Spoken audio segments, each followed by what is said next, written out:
In today's video, I'm going to teach you how to invite your Discord bot to your server. By the end, you'll have a bot added and ready to help with moderation, utilities, or fun features on your server. First, open Discord on your desktop app or in your browser and make sure you're logged in to the correct account. On the left sidebar, find and click the server where you want the bot to live. If you manage multiple communities, double check you've selected the right one.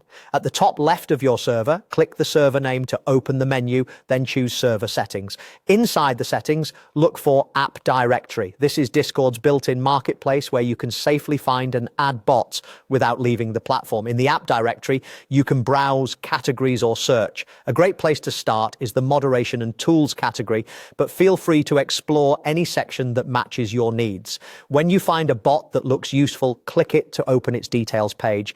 Take a moment to read what it does and review the permissions it requests so you know exactly how it will interact with your server. When you're ready, click Add App. Next, choose Add to Server. A drop-down will appear where you can select the server you picked earlier. If you don't see your server listed, it usually means your account doesn't have the manage server permission on that server, so you'll need that permission to continue.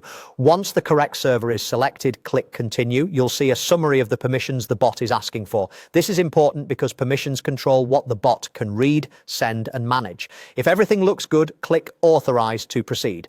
Discord may show a quick verification prompt. Simply follow it to finish the process. After authorization, the bot will be added to your server. You should see it appear in your member list, typically with an online status. If the bot requires a setup command or has a dashboard, the App Directory page or the bot's description usually provides guidance.